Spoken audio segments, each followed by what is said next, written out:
प्रेम ईश्वर है, ईश्वर प्रेम है।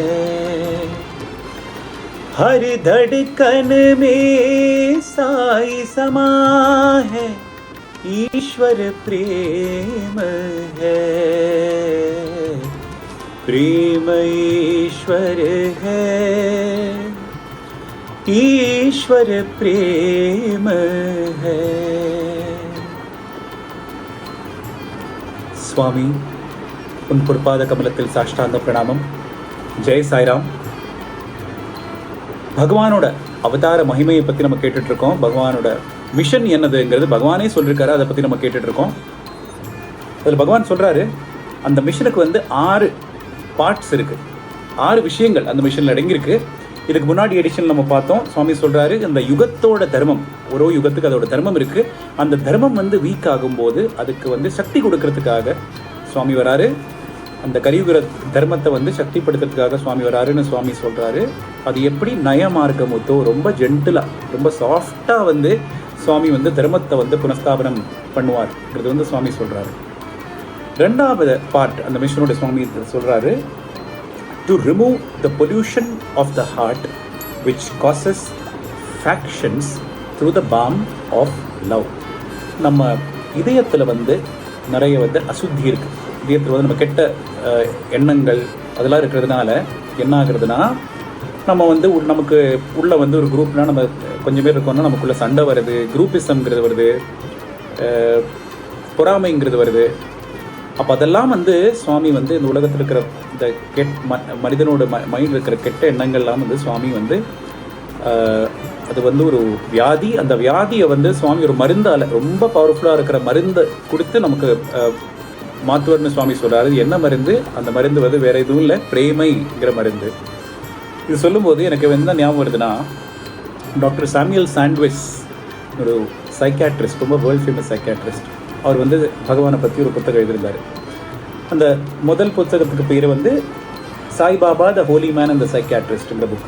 அவர் 2வது புத்தகம் எழுதும்போது அவரோட மைண்டில் அந்த புத்தகத்துக்கு என்ன டைட்டில் வைக்கலாம் நினைக்கும் போது அவர் நினச்சாரு, மேன் இஸ் காட்னு வச்சா கரெக்டாக இருக்கும். ஆனால் அவரோட மைண்டில் ஒரு டவுட்டு, நம்ம பாரத நாட்டில் மனிதனே கடவுள் தான், மேன் இஸ் காட்னு சொன்னால் எல்லாரையும் ஏற்றுக்கிறதுக்கு வாய்ப்பு இருக்குது. ஏன்னா நம்ம நாட்டில் என்ன சொல்கிறோன்னா, பாரத நாட்டில் மனிதன்கிறது மனிதன் மட்டும் இல்லை, நம்ம இந்த படைப்பு பூரா கடவுளுடைய ஒரு பிரதிபிம்பம் தான், ரிஃப்ளெக்ஷன் தான் நம்ம நம்புகிறோம்.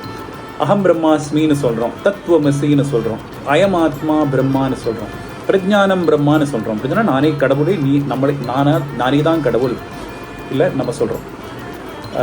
அப்படி நம்புறதுனால பாரத நாட்டில் அதை ஏற்றுப்பாங்க, மற்ற நாட்டில் அதை ஏற்றுப்பாங்களான்னு இவரோட மைண்டில் ஒரு டவுட்டு. இந்த டவுட் மனசுலேயே வச்சுக்கிட்டு சுவாமி கிட்ட போகிறாரு. சுவாமி கிட்ட அவர் இந்த புக்கு எழுதுறது இன்னும் பப்ளிஷ் பண்ணலை. அந்த புக்கு எழுதின அந்த மேனுஸ்கிரிப்ட், அந்த பேப்பர்லாம் கொடுக்குறாரு பிளெஸ்ஸிங்காக.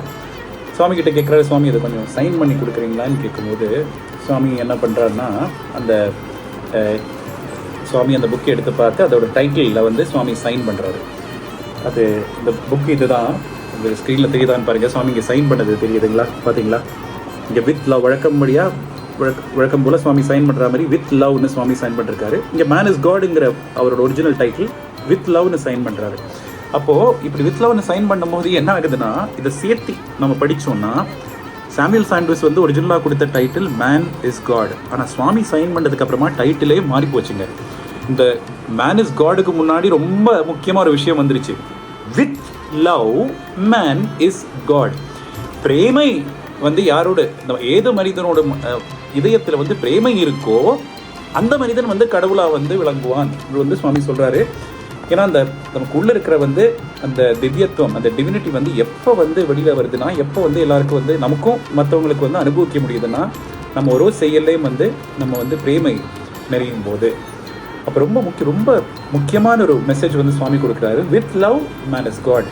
அப்போ அந்த பிரேமைங்கிற மருந்து நம்ம இதயத்தில் வரும்போது நம்ம இதயத்தில் இருக்கிற கெட்ட எண்ணங்கள் எல்லாம் மாறுது.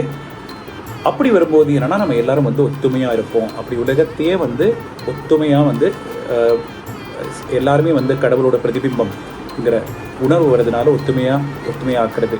அது சுவாமியோட மிஷனில் வந்து செகண்ட் பார்ட்டுன்னு சுவாமி சொல்கிறாரு. அன்பே சிவம் நம்ம தமிழில் சொல்லுவோம்.